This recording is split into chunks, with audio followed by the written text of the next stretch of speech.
Le milieu de terrain du PSG, Marco Verratti, a été cambriolé alors qu'il passe quelques jours de vacances sur l'île d'Ibiza. A-t-il croisé l'ex-ministre Jean-Michel Blanquer, pour prendre l'apéro?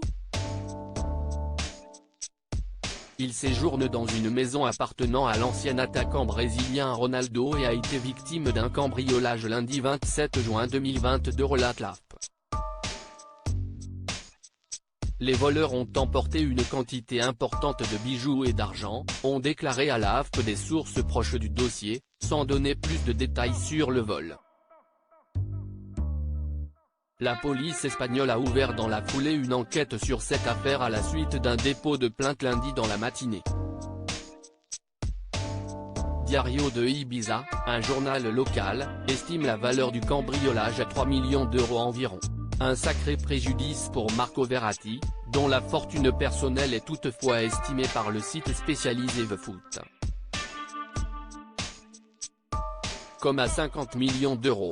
Une très coquette somme.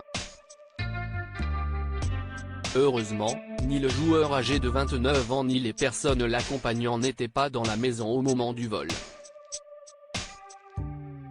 Ce nouveau cambriolage de footballeur survient quelques jours après celui de l'attaquant espagnol de Leipzig, Dani Olmo. L'international espagnol a été braqué dans une rue de Valence par deux personnes qui lui ont volé une montre haut de gamme, selon la presse espagnole.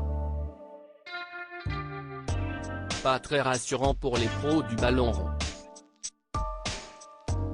Globalement, les stars du sport sont régulièrement visées par les voleurs.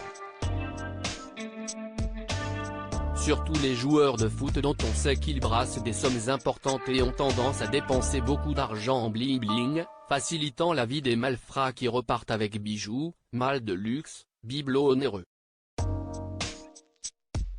Parmi ceux ayant vécu une expérience similaire on peut citer Mario Lemina, Paul Pogba ou encore Dimitri Payet.